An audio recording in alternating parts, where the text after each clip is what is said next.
En verdad, cuando uno piensa en la familia de Jacob y sus 12 hijos, uno se maravilla de cómo Dios pudo escoger a esos hombres para formar de ellos su pueblo, su nación escogida, y para hacer de ellos ejemplo para las generaciones futuras. Uno dice, verdaderamente, Dios podría haber escogido algo mejor cuando uno lee la historia de estos 12 hijos de Jacob. Problemas graves en esta familia.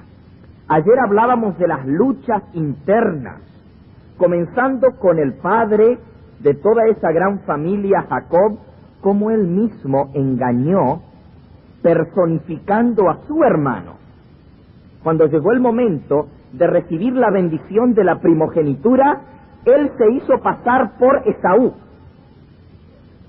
Se vistió como su hermano, cogió la ropa de su hermano. Ustedes recuerdan, los dos eran mellizos, pero a Esaú le gustaba el campo, le gustaba la casa, le gustaba estar fuera de su hogar, mientras que Jacob era más apegado a su casa. Cuando llega el momento, entonces, Jacob, por instigación de su madre, se viste con la ropa de su hermano.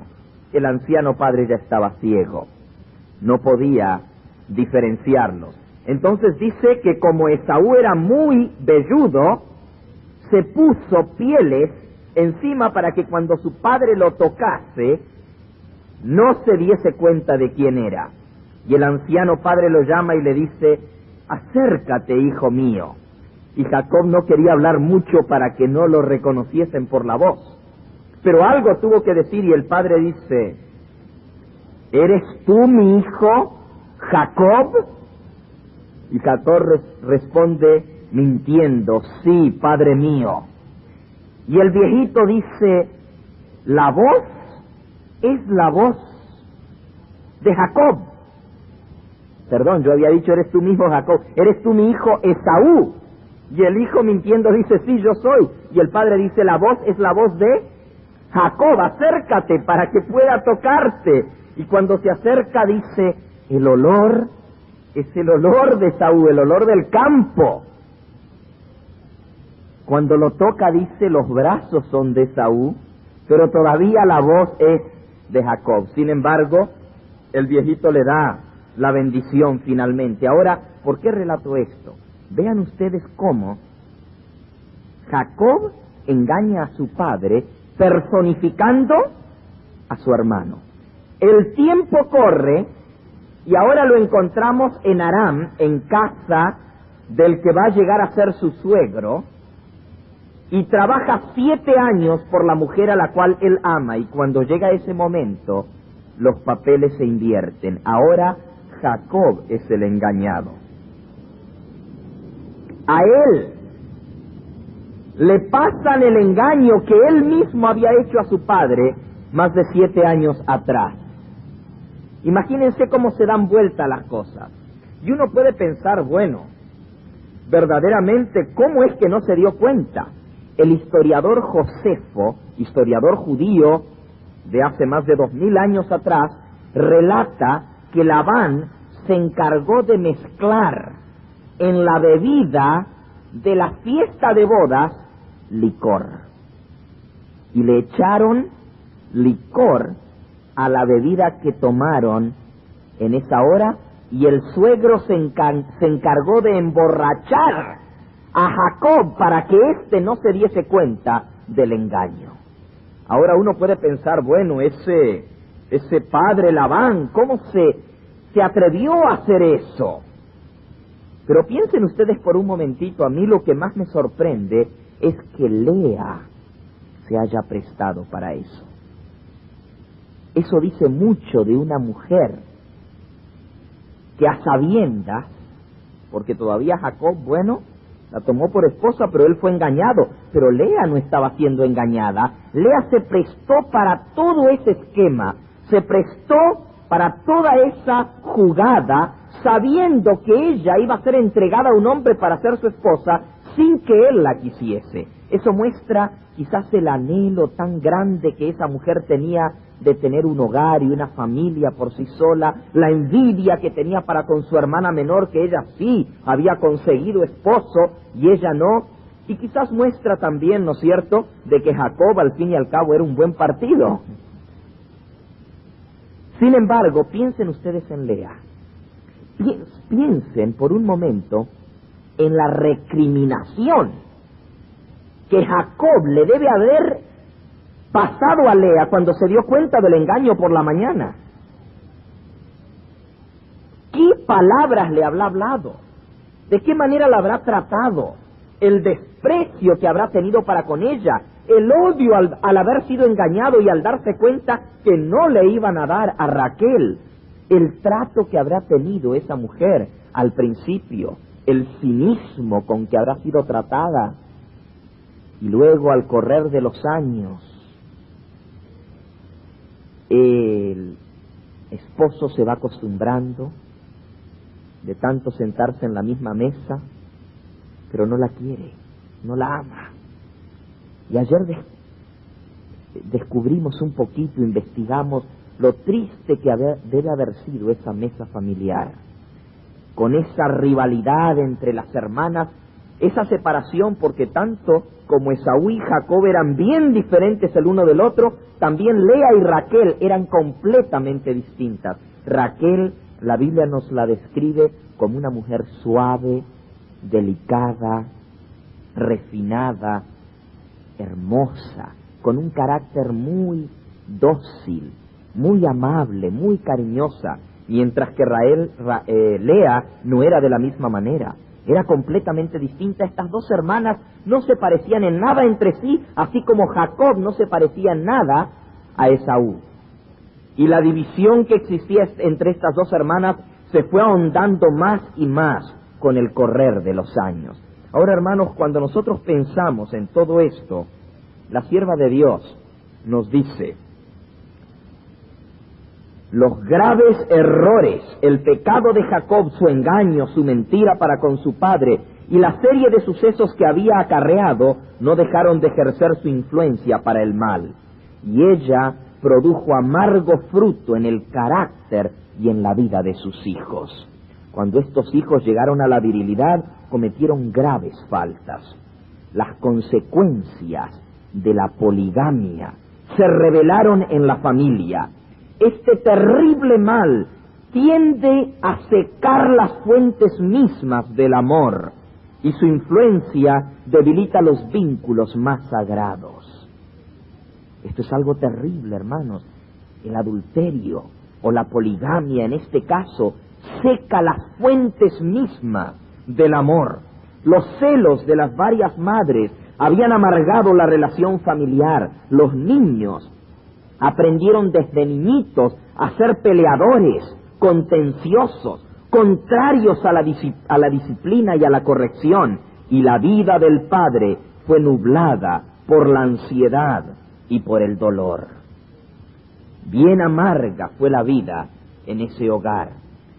Y uno se pone a pensar, bueno, ¿y cómo es que Dios escoge a ese grupo para hacer de esa banda de hijos rebeldes algo para su gloria y su honor? Verdaderamente, en esta historia se cumple lo que dice el apóstol San Pablo en Primera de Corintios, el capítulo 1 y el versículo 27. Primera de Corintios 1, 27.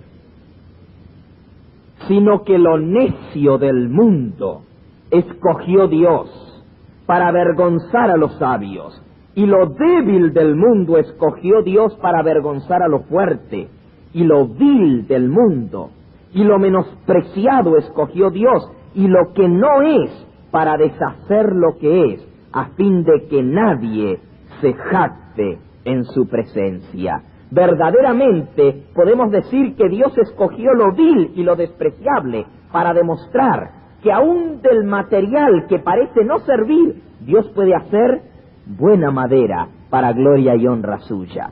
Ahora, ¿por qué? Estamos entrando hoy a estudiar la vida de Rubén. Y de entrada, ustedes se van a asustar con alguna de las cosas que vamos a leer.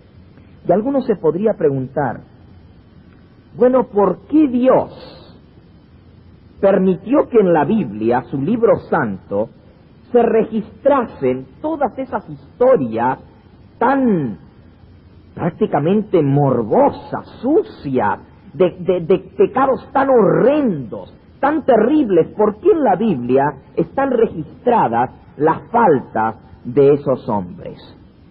Quisiera leerles una cita más antes de entrar en nuestro tema propiamente. En el libro Patriarcas y Profetas, en la página 242, la sierva de Dios dice: la inspiración registra fielmente las faltas de los hombres buenos, que fueron distinguidos por el favor de Dios. En realidad, sus defectos resaltaban más que sus virtudes. Muchos se han preguntado el porqué de eso, y esto ha sido motivo de que el infiel se burle de la Biblia. Pero una de las evidencias más poderosas de la veracidad de las Escrituras consiste en que ellas no hermosean las acciones de sus personajes principales, ni tampoco ocultan sus pecados.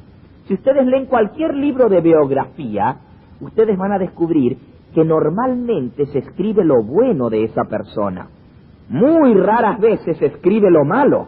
Usted lee la historia del prócer de las Américas, de allá de América del Sur, Simón Bolívar, y lo que lee de Simón Bolívar es lo bueno, de San Martín, de los grandes héroes, de José Martí, y esas historias pues muestra lo positivo muy pocas veces, y si se menciona algo negativo, se lo disimula, se lo hace más pequeño, ¿no es cierto?, para no dejar mal al prócer, a esa persona de la cual está hablando. Sin embargo, la Biblia presenta a los hombres y a las mujeres tal cual son, con todos sus defectos, con todas sus debilidades. La mente de los hombres están tan sujetas a prejuicios que no es posible que la historia humana sea absolutamente imparcial. Sin embargo, la palabra de Dios ha sido inspirada por Dios, y la prueba mejor de que es inspirada por Dios es que la historia de los hombres que relata son fidedignas, los describe tal cual como ellos son, nos proporciona un detalle correcto de sus vidas. Los hombres a quienes Dios favoreció y a quienes confió grandes responsabilidades fueron a veces vencidos por la tentación y cometieron graves pecados, tal como nosotros hoy en día luchamos, vacilamos y muchas veces caemos, tropezamos y cometemos graves faltas, caemos en el error. Sus vidas, con todos sus defectos y extravíos, están ante nosotros para que nos sirvan de aliento y de amonestación. Si Dios hubiese registrado solo las cosas buenas de esos hombres, cuando nosotros leemos las historias podríamos decir: bueno, pero yo soy tan malo, yo soy tan terrible, yo caigo tantas veces y tengo tantos defectos, y esos hombres fueron tan santos, tan buenos, que yo nunca puedo llegar a ser como ellos. Podríamos desanimarnos. Sin embargo, por eso Dios permitió, para que no nos desesperemos por nuestros errores y fracasos, que también podamos ver que esos hombres que Dios escogió también tuvieron sus errores y sus fracasos. Pero hay otra razón por la cual Dios ha permitido que eso quede registrado tal cual como está.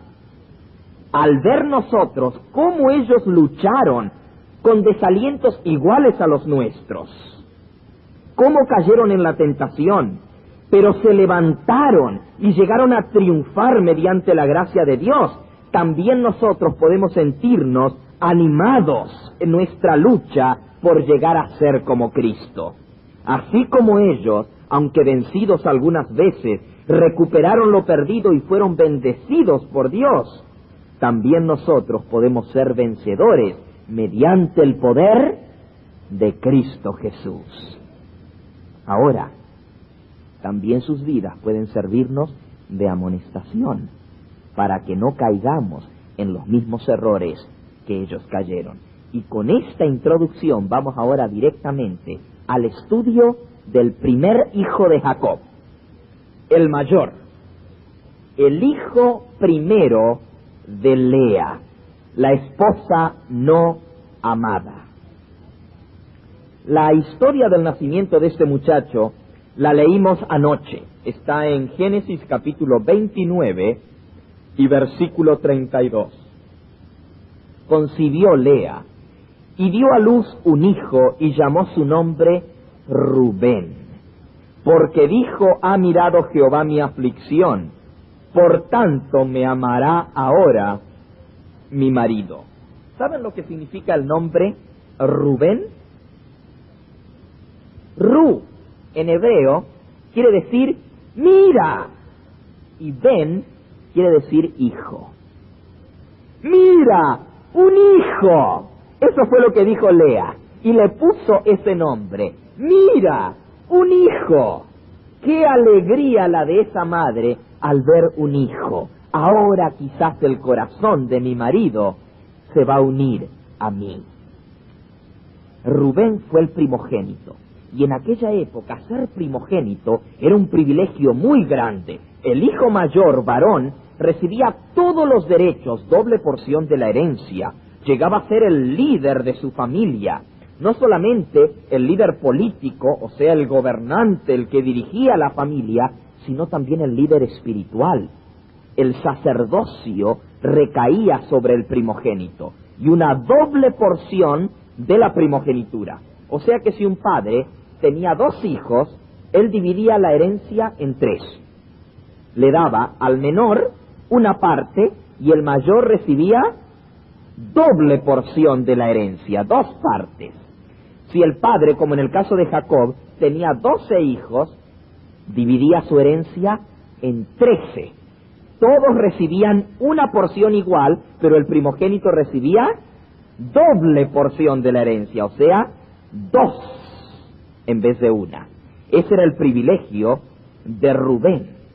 Ahora, cuando Jacob llega a anciano y va a repartir sus bienes, cuando está listo para hacer el testamento, llama a sus 12 hijos a que se acerquen a él.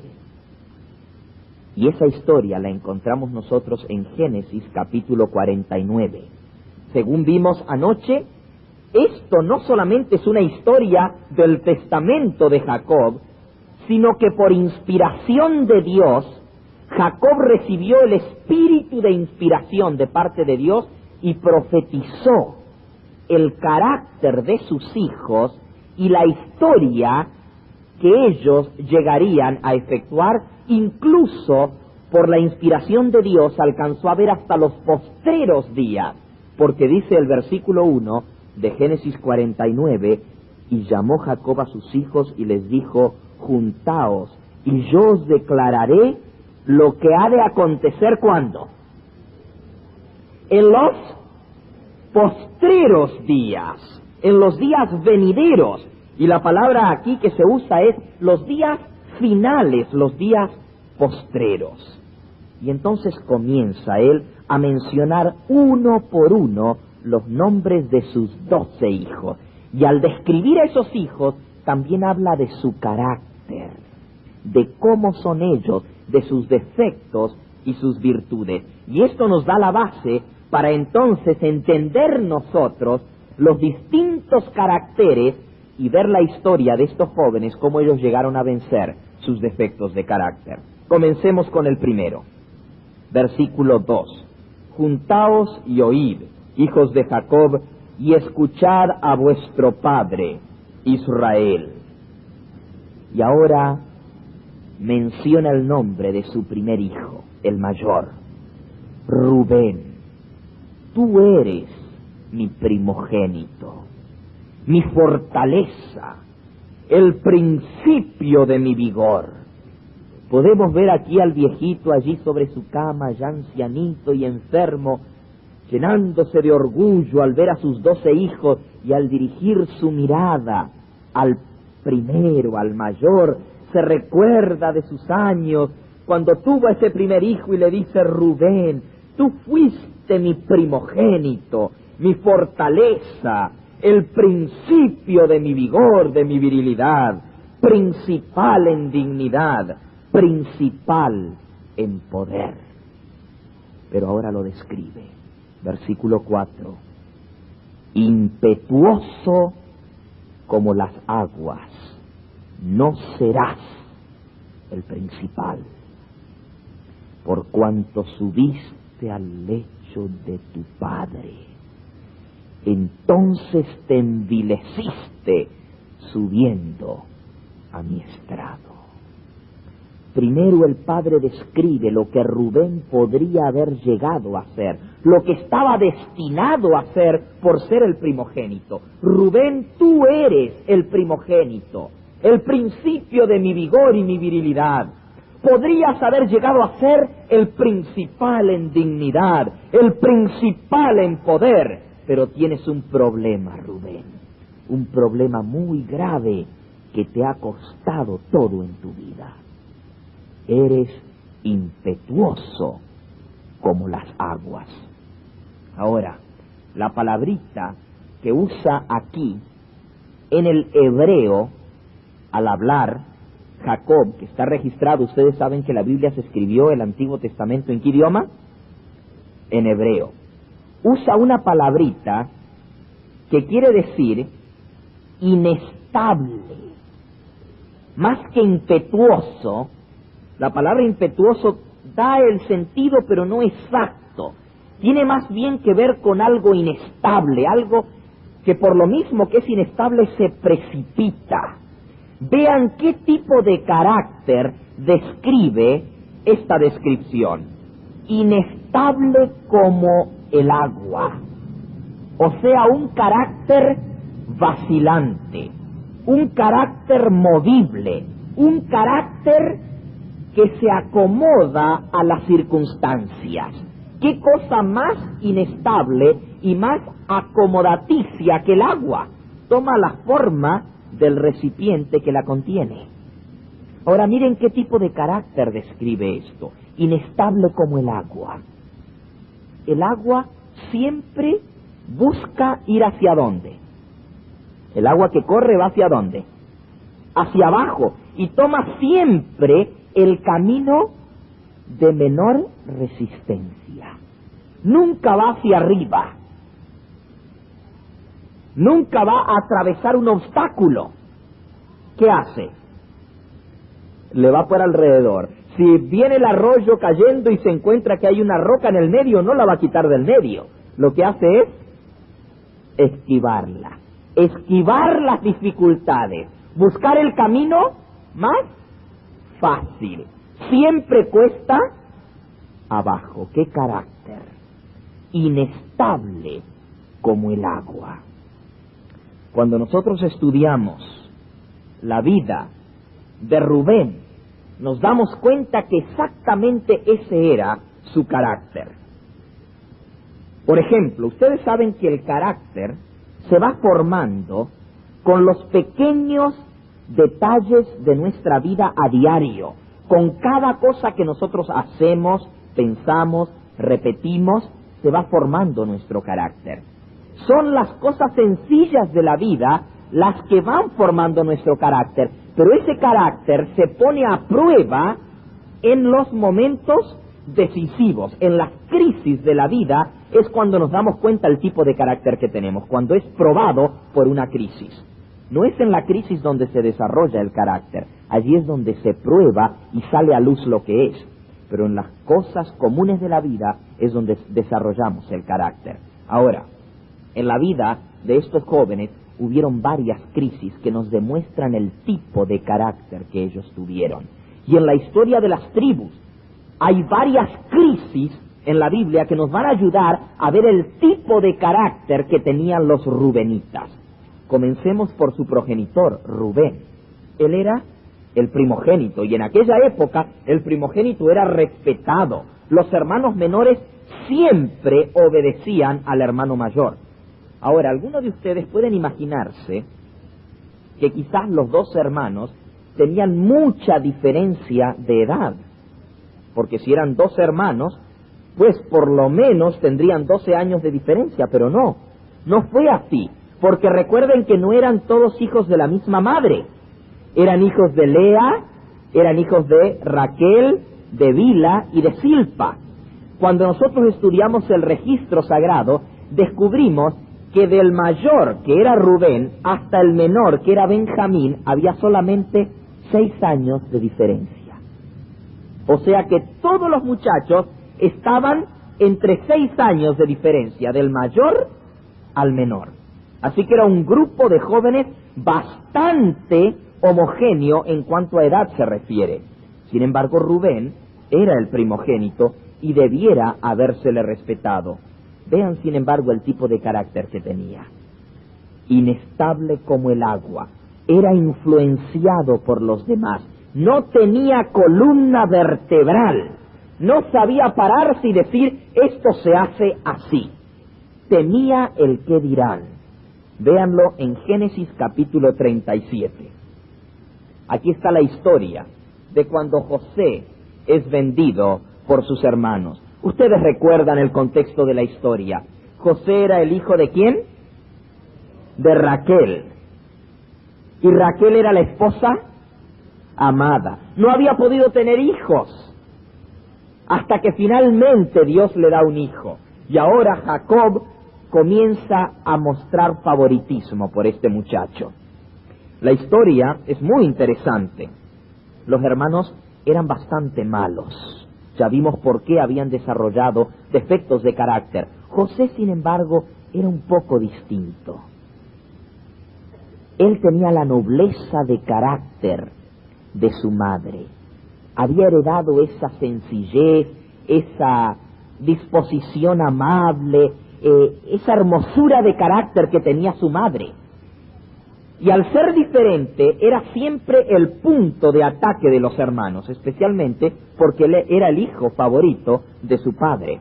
Muchas veces los muchachos se comportaban muy mal, presentaban una cara delante del padre, pero por afuera eran otra cosa, claro. Cuando estaban delante de papá, bueno, todos respetaban, pero ni aún así, porque algunas veces encontramos en la historia que aún les faltaban el respeto a su propio padre. No tuvieron ningún miedo en mentirle descaradamente y otras cosas, pero imagínense cómo se comportaban cuando el padre no los veía. Eran terribles. Y muchas veces José les había recriminado, les había dicho, ¿por qué ustedes son así? ¿Por qué hacen sufrir tanto a nuestro padre? Y esto los enardecía más, los enojaba más en contra de José. Finalmente, cuando José vio que no lograba nada aconsejándolos ellos, decidió contarle a su padre cómo ellos se comportaban, para ver si quizás su padre les hablaba y ellos entraban en razón, porque él sabía que iban en muy mal camino. Y cuando José fue allá, los hermanos inmediatamente lo interpretaron como un chisme. Dijeron, vean, el nene de papá contándole al papá lo que nosotros hacemos. Y entonces el odio subió más todavía. Y cuando Jacob los recriminó y les dijo que se portasen bien. Vean, aquí está todo eso en la historia. Génesis 37. Dice el versículo 2, esta es la historia de la familia de Jacob. José, siendo de edad de 17 años, apacentaba las ovejas con sus hermanos. Y el joven estaba con los hijos de Bilha y con los hijos de Zilpa, mujeres de su padre, e informaba José a su padre la mala fama de ellos. Le contaba a su padre cuán malos eran estos muchachos. Y amaba Israel a José más que a todos sus hijos, porque lo había tenido en su vejez, y le hizo una túnica de diversos colores. Y viendo sus hermanos que su padre lo amaba más que a todos sus hermanos, lo odiaban, y no podían hablarle pacíficamente. Cada vez que hablaban, le hablaban mal.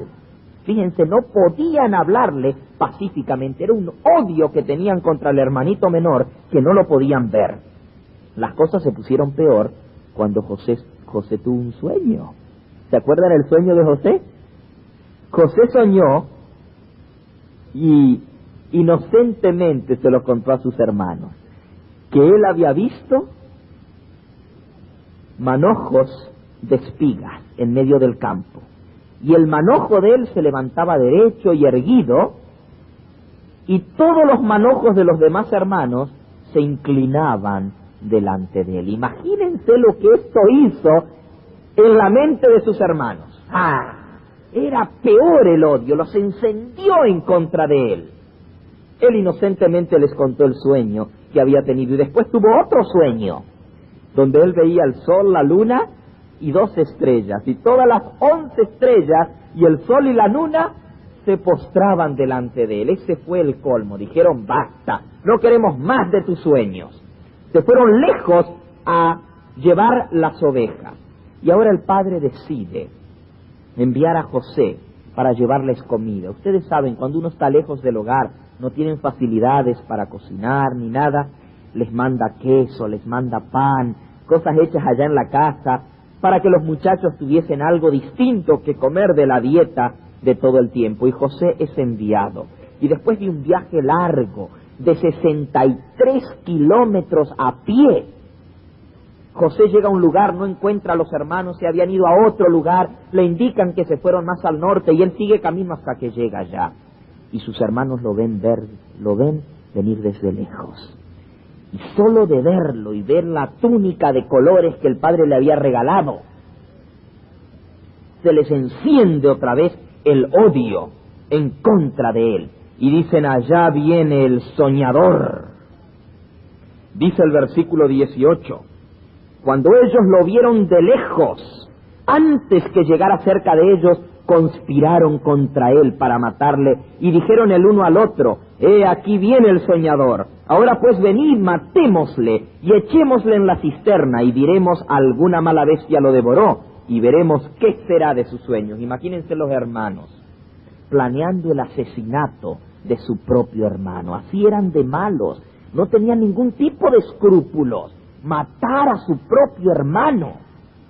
Vamos a matarlo. Y hablando entre ellos: vamos a ver qué pasa con los sueños que tuvo, a ver a dónde terminan esos sueños.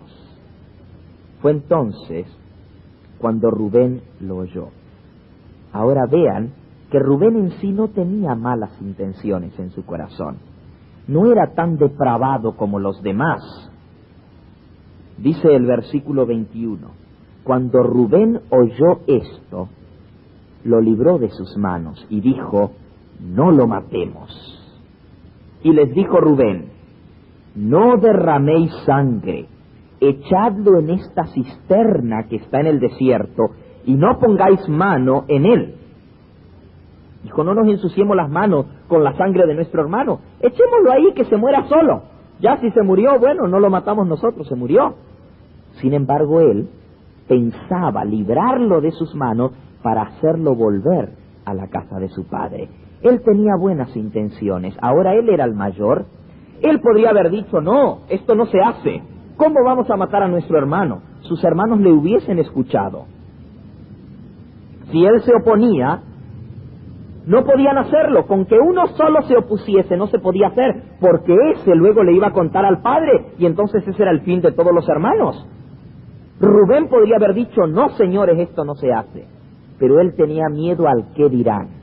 Él tenía miedo a la opinión de sus hermanos. Y entonces por eso les dio esa idea, planeando él, cuando ellos no se dieran cuenta, librarlo en forma secreta y enviarlo de vuelta a su casa. ¿Qué tipo de carácter muestra esto? Un carácter inestable, no seguro de sí mismo. Tiene que recurrir a esa estratagema porque tiene miedo de la manera como van a actuar sus hermanos con respecto a él. Ahora ustedes saben la historia. Cuando llegó José a sus hermanos, le arrancaron a José su túnica, la túnica de colores que tenía sobre sí, lo tomaron, lo echaron en la cisterna, pero la cisterna estaba vacía, no había en ella agua, y se sentaron a comer el pan que él había traído. Miren el cinismo de esos hermanos. Echan a su hermanito allá en la fosa para que se muera, y se ponen a comer el mismo pan que él les había traído. Y cuando alzaron los ojos y miraron, he aquí una compañía de ismaelitas que venían de Galaad, y sus camellos traían aromas, bálsamo y mirra, iban a llevarlo a Egipto. Entonces Judá dijo a sus hermanos: ¿qué provecho hay que matemos a nuestro hermano y encubramos su muerte? Venid, vendámosle a los ismaelitas y no sea su mano sobre nosotros, porque él es nuestro hermano, nuestra propia carne. Y sus hermanos convinieron con él. Ahora Rubén no estaba a todo esto. Él tenía miedo de que sus hermanos pudiesen descubrir su plan. Él dijo, échenlos en la cisterna, y él se fue. No quiso estar en la presencia de sus hermanos, no sea que cambiasen de parecer o le hiciesen cambiar de opinión. Así que se fue. Todo esto sucedió en ausencia de Rubén. Lo sacaron de la cisterna. Y saben ustedes que la sierva de Dios dice que cuando ese muchacho se dio cuenta de lo que estaban por hacer con él, comenzó a rogarles y a suplicarles que no lo vendiesen. Que cualquier cosa menos eso, en aquella época, ser un esclavo era peor que la misma muerte. El fin que le tocaba a un esclavo era una vida de humillación, una vida no solo de trabajo arduo, sino de algo terrible. Podían abusar de él, de su persona, hacer lo que quisieran con él. Era peor que ser un animal. Los animales eran respetados mejor en Egipto que los mismos esclavos. Y José comienza a llorar y a suplicarles a sus hermanos que no lo hiciesen. Y dice la sierva de Dios que esos hombres pusieron un rostro de piedra, de tal manera que lo hace temblar a uno. José comenzó uno por uno a suplicarles, uno por uno: Simeón, por favor, haz algo para que no me vendan. Judá, tú puedes ayudarme, por favor, mira. Uno, por nombre les fue suplicando, pero no hubo manera. Todos pusieron su corazón duro como una piedra. El único que no estaba era Rubén. Ahora, todo esto, hermanos, va a repercutir más tarde, cuando esos hermanos van a ir a Egipto años más tarde, y cuando José ve esos rostros y recuerda.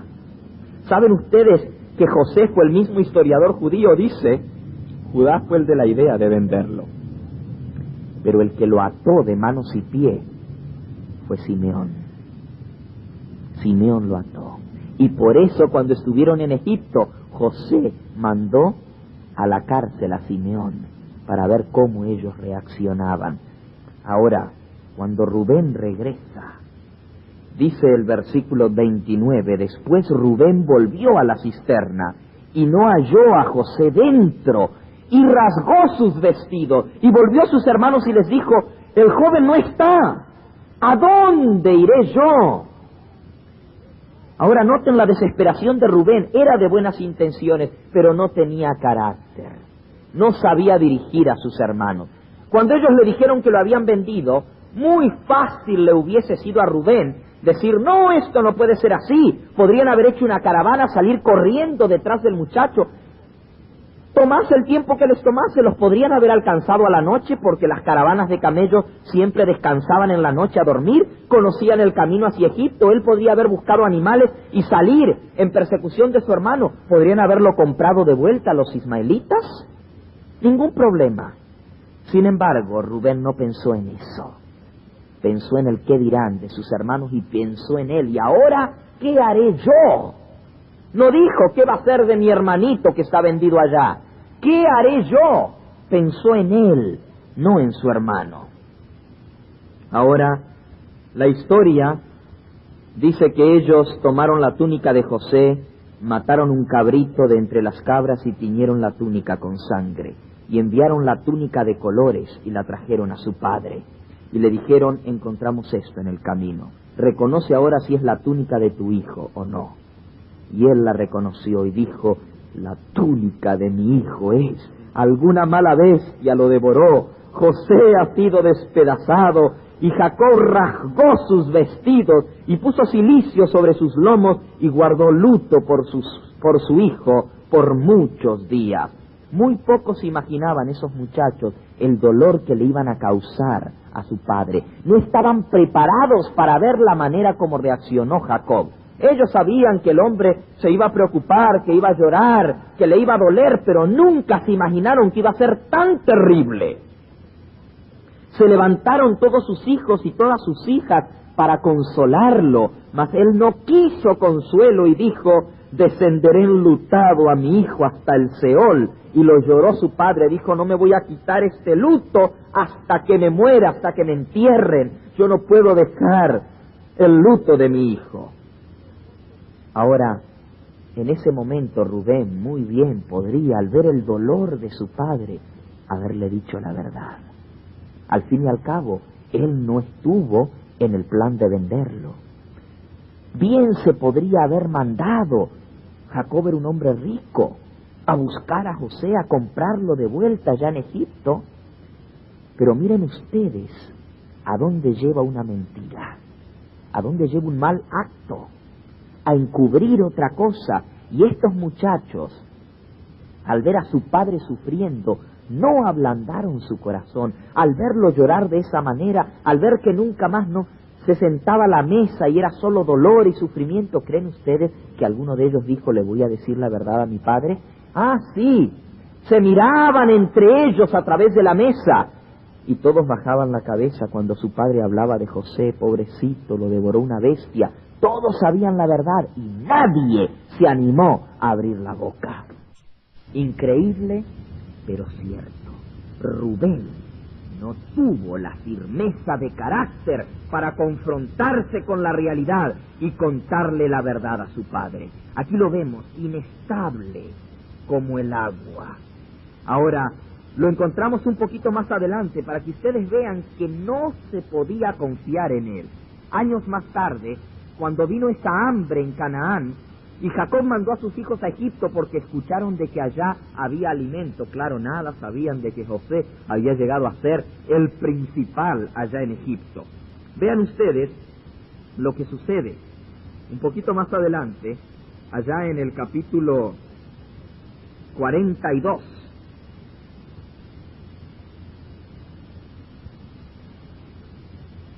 Dice en el versículo 37, aquí se menciona a Rubén otra vez.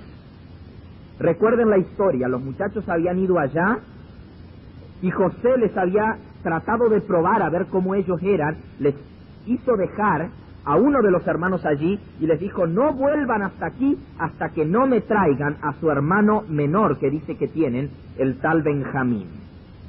Cuando volvieron pasó el tiempo, se acabó la comida que habían llevado. Dijeron, padre, nos morimos de hambre si no vamos a buscar más comida. Tenemos que regresar allá. Y Jacob dijo, no. Regresen si ustedes quieren, pero a mi hijo Benjamín no lo llevan. Ya yo perdí un hijo. Y este es el único que me queda de Raquel, mi esposa amada, el único recuerdo que tengo de ella. A este no lo van a llevar. Prefiero morirme de hambre que se mueran todos mis hijos, mis nietos, todo el mundo, pero a Benjamín no lo van a llevar. Entonces dice el versículo 37, y Rubén habló a su padre, diciendo, harás morir a mis dos hijos si no te lo devuelvo. Entrégalo en mi mano, que yo te lo devolveré a ti. Como que la muerte de dos inocentes más iba a ayudar en algo. ¿De qué servía? ¿Cómo le van a decir a un abuelo, papá, si yo no te devuelvo a Benjamín, mata a mis dos hijos en lugar de él? Como que el abuelo no quería a los nietos. Imagínense la manera como habla Rubén, tratando de convencer a su padre de que él se hacía responsable de traer de vuelta a Benjamín. Pero Jacob no tenía confianza en él. Le dijo, no descenderá mi hijo con vosotros, pues su hermano ha muerto y él solo ha quedado, y si le aconteciera algún desastre en el camino por donde vais, haréis descender mis canas con dolor al Seol. Jacob no tenía confianza ninguna en su hijo mayor. Pero ustedes descubren un poquito más adelante, y de Judá vamos a hablar pasado mañana, el miércoles, como cuando Judá se ofreció y le dijo, déjalo a mi cuidado, yo me comprometo de traerlo de vuelta, el padre accedió.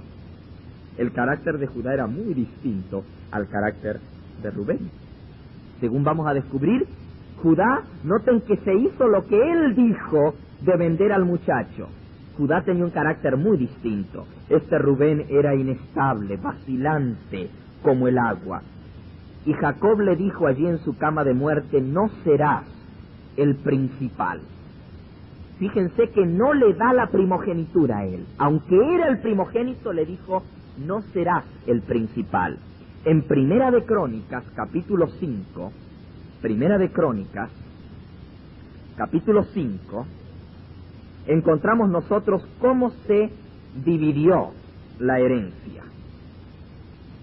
Primera de Crónicas 5:1 dice, los hijos de Rubén, primogénito de Israel, porque él era el primogénito, mas como violó el lecho de su padre, sus derechos de primogenitura fueron dados a los hijos de José, hijo de Israel, y no fue contado por primogénito.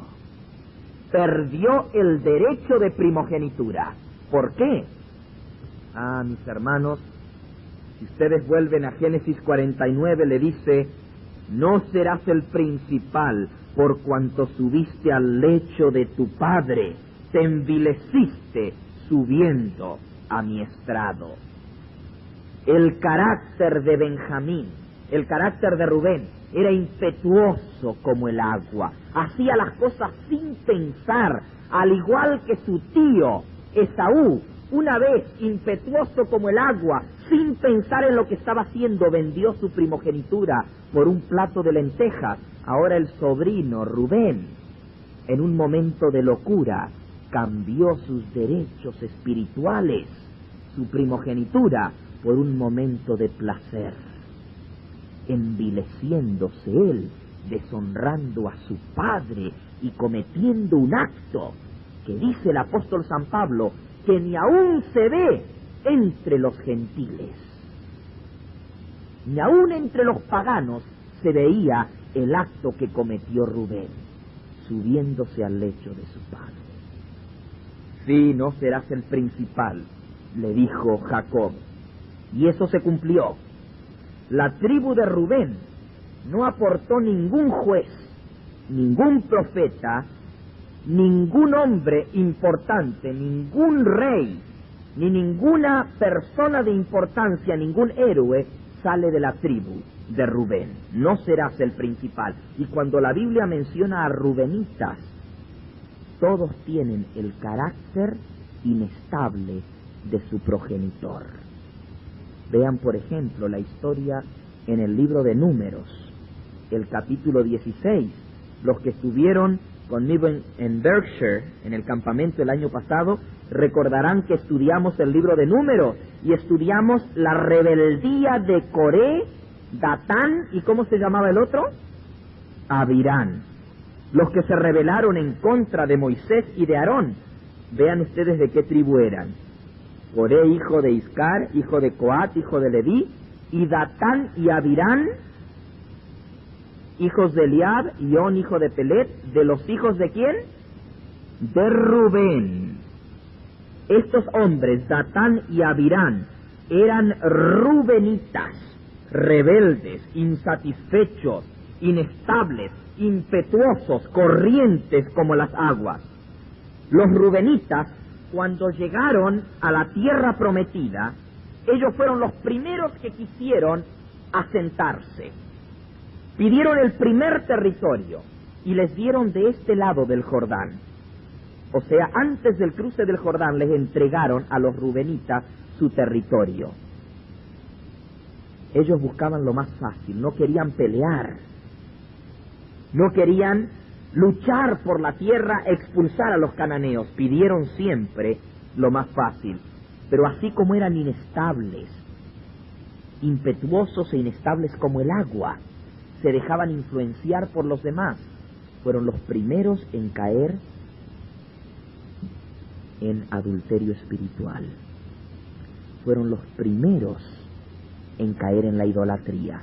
Los rubenitas, como estaban allí en la frontera, podrían haber sido un baluarte. Dios quería que a través de Israel todas las demás naciones de alrededor conociesen al Dios verdadero. Sin embargo, Rubén, en vez de ser un ejemplo, en vez de ser un baluarte, en vez de ser algo grande para Dios, se dejó influenciar por las tribus paganas y cayeron en la apostasía.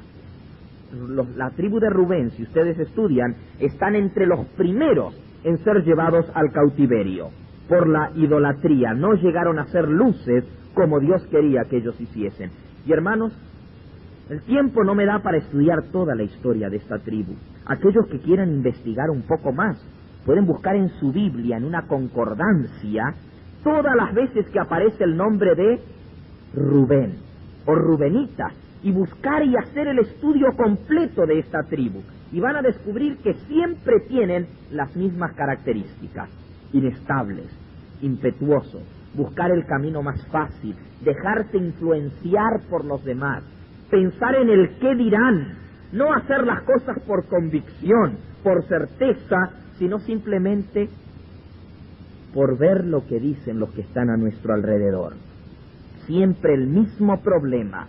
Ahora uno se pregunta, bueno, ¿cómo un hombre como Rubén,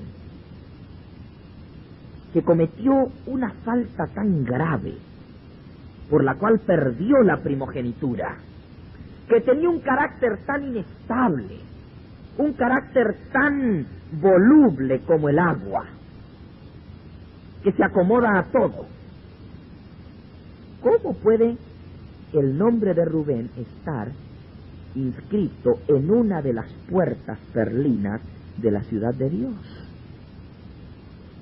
¿De qué manera logró Rubén vencer? ¿Cómo es que su nombre estará en la Nueva Jerusalén? ¿Cómo puede ser así honrado alguien que aparentemente fracasó toda su vida? Porque la historia de la tribu de Rubén es fracaso tras fracaso tras fracaso. Mi hermano, la respuesta a esa pregunta es: he aquí el misterio de la piedad. ¿Cómo puede el ladrón en la cruz, que hizo de toda su vida un fracaso y lo malo vez tras vez, recibir de Cristo la promesa: estarás conmigo en el paraíso? ¿Cómo lo logró, mis hermanos? La respuesta es obvia: por el poder de la sangre preciosa de Cristo Jesús. Es solamente por gracia, por misericordia, por amor de Dios, que Rubén puede llegar a estar entre los redimidos. Ahora, ¿dónde fue que se logró el cambio de carácter? ¿Dónde es que los rubenitas lograron cambiar ese carácter inestable y transformarlo en un carácter distinto? Hay una gran crisis en la historia del pueblo de Dios. Una crisis muy importante. Y noten que el carácter se forma con lo que hacemos todos los días, pero se prueba en los momentos de ¿qué? De crisis.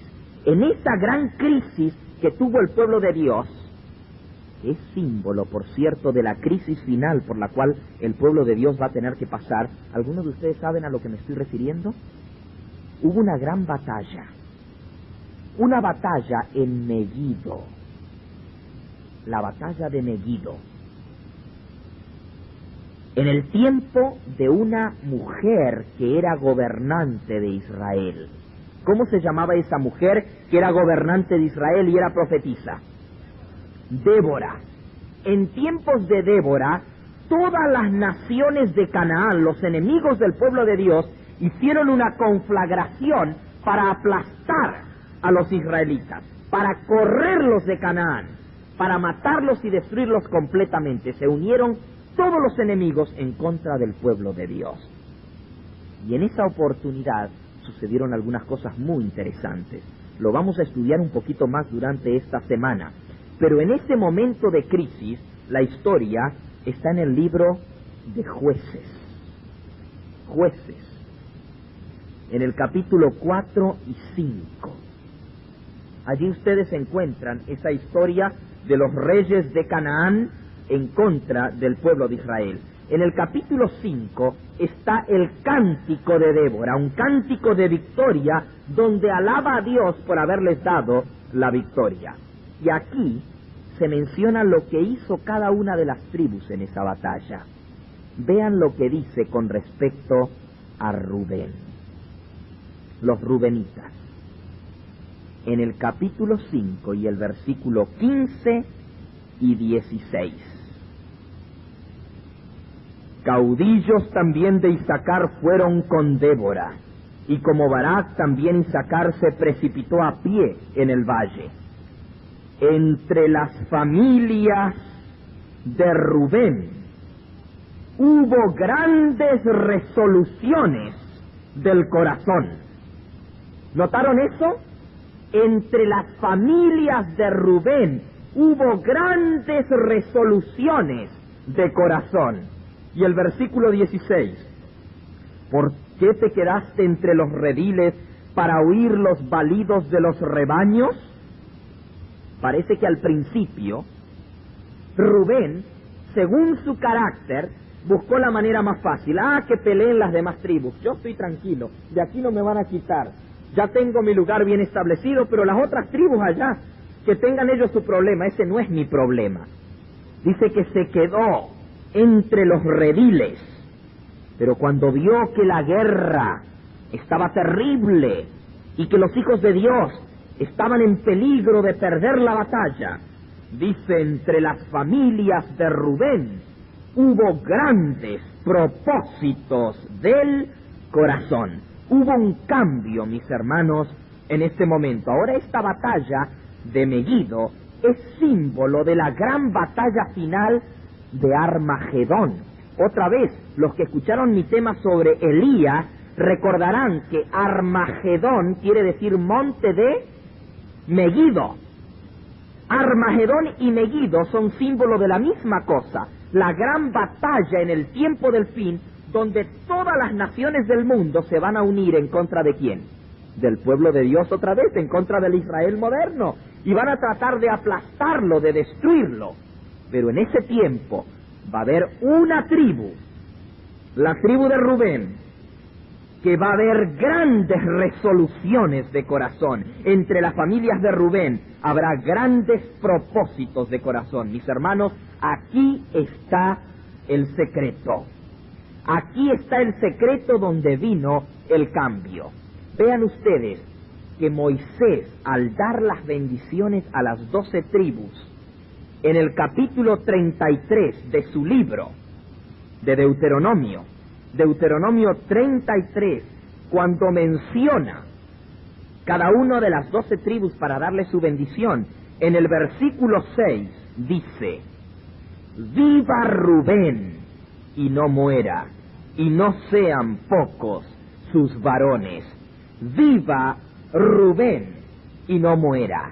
Claro, él tendría que haber sido destruido, pero por la gracia de Dios, Dios declaró por inspiración a través de Moisés: viva Rubén y no muera. Por la sangre de Cristo Jesús, los que tendrían que morir pueden escuchar la misma voz de Dios diciendo: viva Rubén y no muera. Por la sangre de Cristo, por la gracia de Dios, que está dispuesto a perdonar aún al más vil pecador. Ahora, hermanos, hay muchos en las filas de nuestra iglesia que son rubenitas. Yo no te pido que identifiques tu tribu ahora de entrada.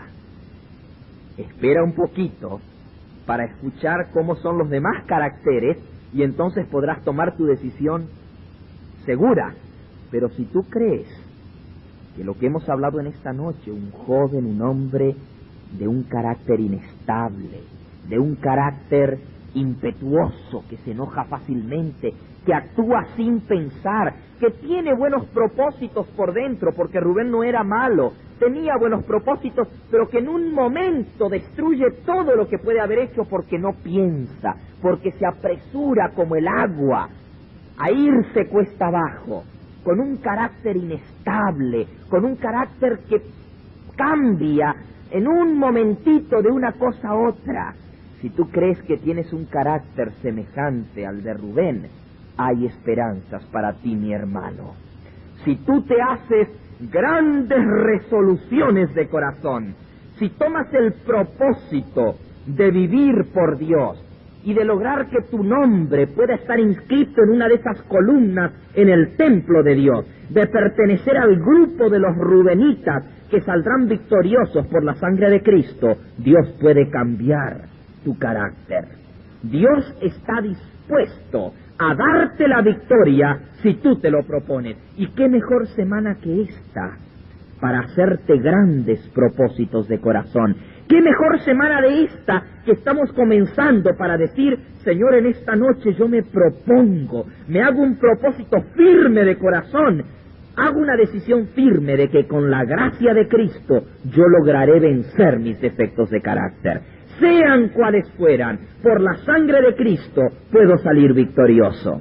¿Cuántos en esta noche quieren proponerse grandes propósitos de corazón para esta semana? Proponerse lograr la victoria con Cristo Jesús. Amén. Hermanos, el cielo estará lleno de rubenitas que debieran haber muerto, pero que por la gracia de Dios escucharán la palabra de Cristo diciendo, viva Rubén y no muera, y no sean pocos sus varones, que sean muchos, 12,000 rubenitas que entrarán en el reino de los cielos por la sangre de Cristo Jesús, que habrán logrado vencer sus defectos de carácter y que se harán fuertes y estables, porque saben, mis hermanos, que también el agua se puede hacer dura.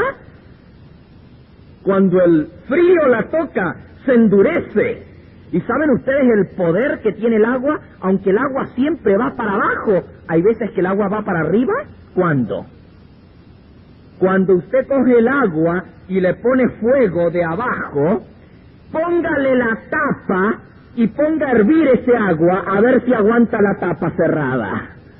Y si usted le cierra la válvula y eso comienza a llenarse de fuego, comienza a coger vapor y presión de tal manera que tiene tanto poder que puede hacer mover una locomotora. El agua puede hacer mover una locomotora cuando se le pone fuego.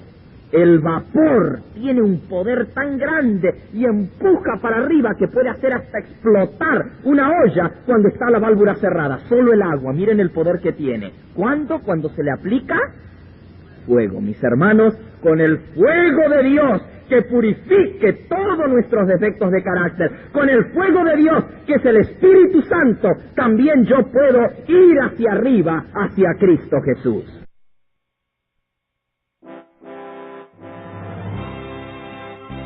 Agradecemos al pastor Gambetta por su valioso aporte a la proclamación del mensaje adventista.